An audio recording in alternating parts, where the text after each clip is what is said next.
എല്ലാവർക്കും നമസ്കാരം. ഇന്നത്തെ topic perimenopausal symptoms in ladies. അതായത് ഒരു മിഡ് ലൈഫ് ആവുമ്പോഴത്തേക്കും ലേഡീസിലുള്ള ഹോർമോണൽ വ്യതിയാനങ്ങൾ, അതുമൂലമുള്ള പ്രശ്നങ്ങൾ. പലപ്പോഴും പലരും തിരിച്ചറിയാതെ പോകുന്ന ഒരു പ്രശ്നമാണ് ഈ മിഡ് ലൈഫ് ക്രൈസിസ്. അപ്പോൾ അതിൻ്റെ പല സിംറ്റംസ് എന്തൊക്കെയാണ്, അത് പലരെയും ബുദ്ധിമുട്ടിക്കുന്നുണ്ട്. അപ്പോൾ അവർ വിചാരിക്കുന്നത് അവരുടെ എന്തെങ്കിലും ഒരു പേഴ്സണൽ ഹെൽത്ത് ഇഷ്യൂസാണ് എന്നവർ തെറ്റിദ്ധരിക്കും.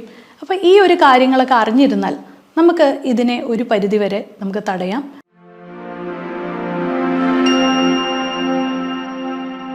ഞാൻ doctor Akhila Vinod, wellness OP centre, Yogashram, Palarivattom. ഞാനപ്പോൾ ഒരു കേസ് ഹിസ്റ്ററി നിങ്ങളുടെ അടുത്ത് ഡിസ്കസ് ചെയ്തുകൊണ്ട് ഞാനിത് പറയാം. കഴിഞ്ഞ ദിവസം വന്ന ഒരു ഫീമെയിൽ പേഷ്യൻ്റാണ്. അവരുടെ ഏജ് എന്ന് പറയുന്ന 43 years ആണ്. അവരുടെ ഇഷ്യൂ എന്ന് പറയുന്ന വെയിറ്റ് ലോസിന് വേണ്ടിയിട്ടാണ് അവർ വന്നത്. അപ്പോൾ അവരുടെ വെയിറ്റ് ഗെയിനിങ് വന്നുകൊണ്ടിരിക്കുക. അവർ പറയുന്നതെന്ന് വെച്ചാൽ ഒരു 10 കിലോയോളം കഴിഞ്ഞ വർഷത്തേക്കാളും കഴിഞ്ഞ 2 വർഷമായിട്ട് അവർക്ക് കൂടി. അവർ ജിമ്മിൽ പല എക്സസൈസ് ചെയ്യുന്നുണ്ടെങ്കിൽ പോലും, ജിമ്മിൽ സ്ഥിരമായിട്ട് പോകുന്നുണ്ടെങ്കിൽ പോലും 1 കിലോ പോലും അവർക്ക് റിഡക്ഷൻ വന്നിട്ടില്ല. കൂടാതെ അവർക്ക് അസിഡിറ്റി ഇഷ്യൂസ്, അതായത് അവർക്ക് വയറിൻ്റെ പ്രശ്നങ്ങൾ നമ്മൾ ചോദിച്ച് വന്നപ്പോൾ അവർക്ക് അസിഡിറ്റി ഇഷ്യൂസ് ഉണ്ട്. അത് കൂടാതെ ഞാൻ ചോദിച്ചു അവരുടെ സ്ലീപ്പ് എങ്ങനെയാണെന്ന് വെച്ചപ്പോൾ ഒരു രാത്രി ഒരു മിഡ് നൈറ്റൊക്കെ ആയിക്കഴിഞ്ഞ് എണീറ്റ് കഴിഞ്ഞാൽ പിന്നെ അത് ഡിസ്റ്റർബ്ഡ് ആണ്. ആദ്യം കിടന്നുറങ്ങാൻ എളുപ്പമാണ്, പക്ഷെ അത് കഴിഞ്ഞ് കഴിഞ്ഞാൽ ബുദ്ധിമുട്ടാണ്. അതുപോലെ തന്നെ അവരുടെ മാസമുറയിലുള്ള വ്യത്യാസങ്ങൾ, അതായത് പീരീഡ്സിൻ്റെ സൈക്കിളിലുള്ള വ്യത്യാസം, അതായത് കറക്റ്റായിട്ട് വന്നുകൊണ്ടിരുന്നതാണ്.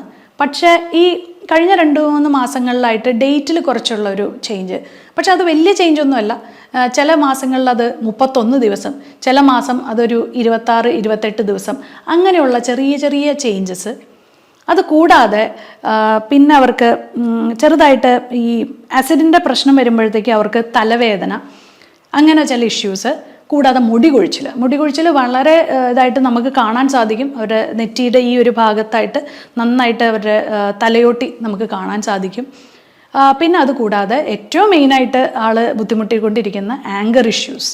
അവർക്ക് ഭയങ്കരമായിട്ടുള്ള ആങ്കർ, അവരെ കുട്ടികളെ ഭയങ്കരമായിട്ട് ചീത്ത പറയുന്നു, ഹസ്ബൻഡായിട്ടുള്ള അസ്വാരസ്യങ്ങൾ, അങ്ങനെയുള്ള പല പ്രശ്നങ്ങൾ. ഇതൊക്കെയാണ് അവരുടെ മെയിനായിട്ട് ഒരു സിംറ്റംസ് ആയിട്ട് നമ്മുടെ അടുത്ത് വന്നത്. അപ്പോൾ ഒരുവിധം ഈ ഒരു പ്രായത്തിൽ, അതായത് 35 തൊട്ട് 45 വയസ്സ് വരെയുള്ള സ്ത്രീകൾ നമ്മളുടെ അടുത്ത് വരുമ്പോൾ പറയുന്നതിൽ ഏകദേശം എല്ലാ സിംറ്റംസും കോറിലേറ്റ് ചെയ്ത് വരുന്നത് പെരിമെനോപോസൽ ഒരു ഫേസിലേക്കാണ്.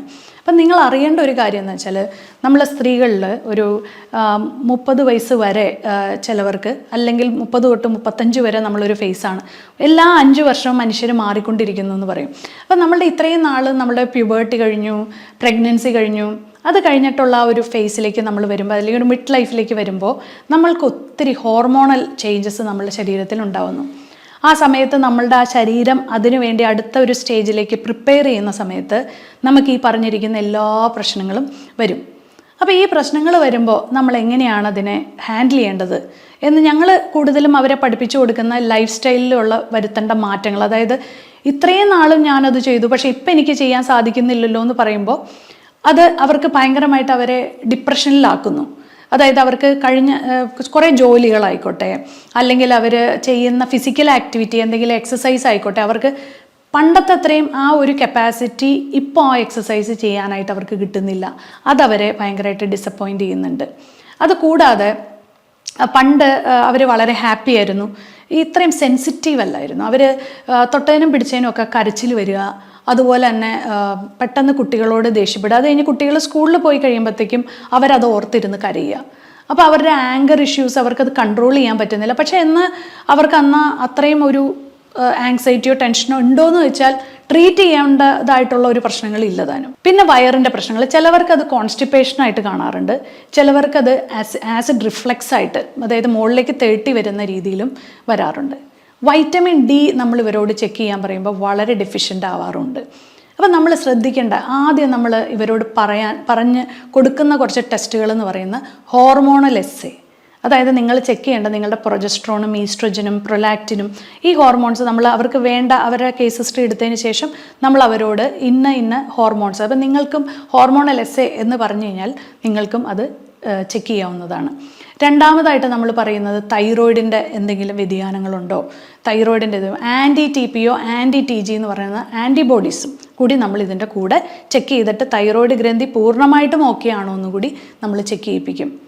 പിന്നെ ഒരു ഇത് പറയുന്നത് വൈറ്റമിൻ D വൈറ്റമിൻ നമ്മളൊന്ന് ചെക്ക് ചെയ്യിപ്പിക്കും. അപ്പോൾ അവർ പറയും ഞാൻ നേരത്തെ ചെക്ക് ചെയ്തിരുന്നു, അപ്പോൾ അതൊരു 25 ഒക്കെ ഉണ്ട്, കുഴപ്പമൊന്നുമില്ല എന്ന് അവരങ്ങ് സ്വയം വിശ്വസിക്കുകയാണ്. പക്ഷേ 25 പോരാ.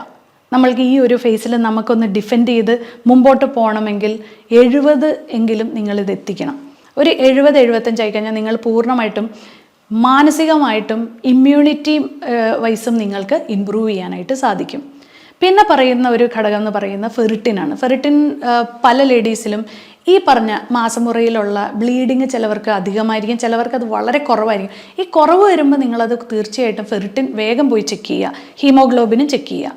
ഇത് കാണുമ്പോൾ നിങ്ങളുടെ ആ സ്റ്റോർഡ് അയൺ, അതായത് സ്റ്റോർ ചെയ്തിരിക്കുന്ന അയൺ വിത്ത് ഓക്സിജൻ മോളിക്യൂൾ വളരെ കുറവ്. അപ്പോൾ ഈ പറഞ്ഞ ഒരു സിംറ്റംസ് പറയാൻ വിട്ടുപോയി. അതായത് ഇവർ നടന്നു കഴിയുമ്പോൾ ഇവർക്ക് കിതപ്പ് വരിക. ഈ കിതപ്പ് വരുമ്പോൾ അത് മനസ്സിലാക്കണം, ഓക്സിജൻ്റെ ആ ഒരു എമൗണ്ട് കുറഞ്ഞിട്ടാണ്. അപ്പോൾ നിങ്ങൾ ഫെറിറ്റിൻ തീർച്ചയായിട്ടും ചെക്ക് ചെയ്യുക. അപ്പോൾ നമുക്ക് കാണാൻ പറ്റും അത് 10 താഴെയായിരിക്കും. ഓക്കെ, അപ്പോൾ അത് വളരെ ഇമ്പോർട്ടൻ്റ് ആണ്.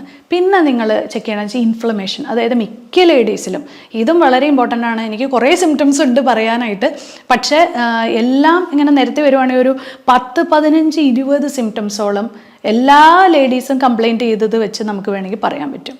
അതിനകത്ത് ഏറ്റവും ഇമ്പോർട്ടൻ്റ് ആയിട്ട് ഇപ്പോൾ കുറച്ച് ഈ ഒരു അടുത്തിടെ വന്ന എല്ലാ ലേഡീസും പറയുന്നതാണ് നീർക്കെട്ട്, ഇൻഫ്ലമേഷൻ, ജോയിൻറ്റ് പെയിൻ. ഇതെല്ലാം ഒരു കാറ്റഗറിയിൽ പെടുത്താം നമുക്ക്. ഈ ഇൻഫ്ലമേഷൻ എന്ന് പറയുമ്പോൾ അവർക്ക് പറയുകയാണ് പുറത്തിൻ്റെ വേദന. ഇവിടെ ഈ ബാക്കിലായിട്ട് അവർ ചൂണ്ടിക്കാണിക്കുക ഒരു പർട്ടിക്കുലർ പോയിന്റിൽ നല്ലപോലെ വീർത്ത് നീർക്കെട്ട് ഇങ്ങനെ കിടക്കുന്നത് നമുക്ക് കാണാൻ സാധിക്കും. അപ്പോൾ ഈ ഇൻഫ്ലമേഷൻ, അപ്പം നമ്മൾ എന്ത് ചെയ്യുന്നുവെച്ചിട്ടുണ്ടെങ്കിൽ ഇവരുടെ വൈറ്റമിൻ എയും പിന്നെ അതുപോലെ തന്നെ കാലിൻ്റെ മസിൽ വേദന, അതുപോലെ തന്നെ രാവിലെ എണീക്കാൻ വയ്യായിക, ഇത് വരുമ്പോൾ നമ്മൾ ഇവരുടെ മഗ്നീഷ്യം ലെവലും ഒക്കെ നമ്മൾ ചെക്ക് ചെയ്യിപ്പിക്കും. പല വൈറ്റമിൻസിൻ്റെയും ഡെഫിഷ്യൻസി നമ്മൾ മാറ്റിയെടുത്ത് നല്ലപോലെ സപ്ലിമെൻറ്റ്സും അതുപോലെ തന്നെ ലൈഫ് സ്റ്റൈല് നമ്മളൊന്ന് മാറ്റിപ്പിടിക്കും. അതായത് ഇന്നലെ വരെ ചെയ്തിരുന്ന പല കാര്യങ്ങളും ഇന്ന് മാറ്റേണ്ടിയിരിക്കുന്നു, അത് നമ്മൾ മാറ്റി കൊടുക്കും. കൂടാതെ നല്ലൊരു ഡയറ്റ് നിങ്ങൾ ഫോളോ ചെയ്യണം. അതായത് നിങ്ങളുടെ ആഹാരത്തിൽ ആസിഡ് റിഫ്ലക്സ് ഉള്ളവരാണെങ്കിൽ തീർച്ചയായിട്ടും നിങ്ങളുടെ ആഹാരത്തിൽ പ്രോബയോട്ടിക് കൂടുതൽ ഉൾപ്പെടുത്താനായിട്ട് ശ്രമിക്കുക. പ്രോബയോട്ടിക് സപ്ലിമെൻ്റ് ആയിട്ട് എടുക്കാം, അല്ലെങ്കിൽ തൈരിലൂടെ, അതായത് തൈരിൽ ലാക്ടോബാസിലസ് ബാക്ടീരിയ ഉണ്ട്, ഇതൊരു പ്രോബയോട്ടിക് ആയിട്ട് നിങ്ങൾക്ക് സ്ഥിരമായിട്ട് നിങ്ങൾ ഇത് രാവിലെ കഴിക്കുക. രാവിലെ ശരിക്കും പറഞ്ഞാൽ ഒരു പഴങ്കഞ്ഞി കുടിച്ച് നിങ്ങളുടെ വയറൊന്ന് സെറ്റാക്കുക. അത് എല്ലാ ദിവസവും കുടിക്കണം എന്നല്ല ഞാൻ പറയുന്നത്. ഒരാഴ്ചയെങ്കിലും നിങ്ങൾ രാവിലെ പഴങ്കഞ്ഞി കുടിക്കുകയാണെങ്കിൽ നിങ്ങളുടെ ശരീരമൊക്കെ ഒന്ന് തണുക്കാനും ഒക്കെ നല്ലതാണ്. അപ്പോൾ ഇങ്ങനെയുള്ള ഒരു കുറച്ച് കാര്യങ്ങൾ നമ്മൾ ലൈഫ് സ്റ്റൈലിൻ്റെ കുറച്ച് വ്യത്യാസങ്ങൾ മാറ്റി കൊടുത്ത്, അതായത് ഉറക്കത്തിൻ്റെ സമയം അവരോട് മാറ്റാൻ പറയുന്നു, ഡയറ്റിലുള്ള കുറച്ച് വ്യത്യാസങ്ങൾ പറയുന്നു. അതിനുശേഷം നമ്മൾ യോഗയാണ് അവരോട് ഇത് ചെയ്യണം. അതായത് നിങ്ങൾ ഏതെങ്കിലും ഒരു ഫിസിക്കൽ ആക്ടിവിറ്റി, ഇപ്പം നിങ്ങൾക്ക് യോഗ ഇഷ്ടമല്ലാത്ത ഒരാളാണെങ്കിൽ നിങ്ങൾക്ക് സ്വിമ്മിങ്ങിനോ അല്ലെങ്കിൽ വേറെ എന്തെങ്കിലും കുറച്ച് വേർക്കുന്ന ഒരു എക്സസൈസ് ചെയ്യാനോ അല്ലെങ്കിൽ നിങ്ങൾ ജിമ്മിൽ പോവുകയോ അങ്ങനെ നിങ്ങളൊരു കറക്റ്റായിട്ടൊരു ഇത് ചെയ്യുക. പക്ഷേ ഈ പോകുന്നതിനൊക്കെ മുമ്പായിട്ട് ഞാൻ നേരത്തെ ആദ്യം പറഞ്ഞ ഈ കുറച്ച് ടെസ്റ്റുകൾ ചെയ്തിട്ട് നിങ്ങൾക്ക് മനസ്സിലാക്കുക അതിൻ്റെ മൂലകാരണം എവിടെയാണ് കിടക്കുന്നത്.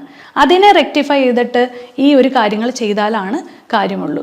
അപ്പോൾ ഇങ്ങനെയുള്ള കുറച്ച് കാര്യങ്ങൾ നിങ്ങൾ എക്സസൈസിലൂടെയും ഇത് ചെയ്യുക. അതുകൂടാതെ നിങ്ങൾ ഫാസ്റ്റിംഗ് എടുക്കുക. ആഴ്ചയിലൊരിക്കൽ നിങ്ങളൊരു ഫാസ്റ്റിംഗ്, ആ ഫാസ്റ്റിംഗ് എന്ന് പറഞ്ഞാൽ മുഴുവൻ ഇങ്ങനെ വാട്ടർ ഫാസ്റ്റിംഗ് ഒന്നും ചെയ്യണമെന്നില്ല. നിങ്ങൾക്ക് വേണമെങ്കിൽ ഒരു ജ്യൂസ് ഫാസ്റ്റിംഗ് ആക്കാം. അങ്ങനെ നിങ്ങളുടെ ശരീരത്തിനെ ഒന്ന് ശുദ്ധീകരിക്കുക. ഇതാണ് നിങ്ങൾക്ക് ചെയ്യാവുന്ന വേറൊരു നല്ല കാര്യം എന്ന് പറയുന്നത്. അപ്പോൾ ഈ ഫാസ്റ്റിംഗ് എടുക്കുമ്പോൾ എന്താ വെച്ചാൽ നിങ്ങൾക്കുണ്ടാവുന്ന ഫാറ്റി ലിവറോ അല്ലെങ്കിൽ അങ്ങനെയൊക്കെ ഉള്ള എന്തെങ്കിലും ഹോർമോണൽ പ്രശ്നങ്ങളൊക്കെ മാറിക്കിട്ടും. അതുകൂടാതെ നിങ്ങൾ ഈ പറഞ്ഞ പോലെ വേർക്കുക എന്നുള്ളത്, ഒരു ദിവസത്തിൽ 1 മണിക്കൂർ നടന്നോ എക്സസൈസ് ചെയ്തോ വേർക്കുക എന്നുള്ളതും വളരെ ഇമ്പോർട്ടൻ്റ് ആണ്. മാനസികമായിട്ടുള്ള ആരോഗ്യം വളരെ ഇമ്പോർട്ടൻ്റ് ആണ്. അതിന് വേണ്ടിയിട്ട് ബ്രീത്തിങ് എക്സസൈസോ 1 മണിക്കൂറെങ്കിലും നിങ്ങൾ മെഡിറ്റേഷനും ബ്രീത്തിങ് എക്സസൈസിനും വേണ്ടിയിട്ട് മാറ്റിവെക്കുക. നല്ലൊരു ഉറക്കം നിങ്ങൾ ഉറങ്ങുക. 10 മണി തൊട്ട് ഉറങ്ങാനായിട്ട് ശ്രമിക്കുക. അപ്പോൾ ഈ ഒരു ടിപ്സൊക്കെ നിങ്ങളെ ഹെൽപ്പ് ചെയ്തു എന്ന് ഞാൻ വിചാരിക്കുന്നു. അപ്പോൾ ഇനി വേറൊരു വീഡിയോയുമായി ഇനിയും കാണാം.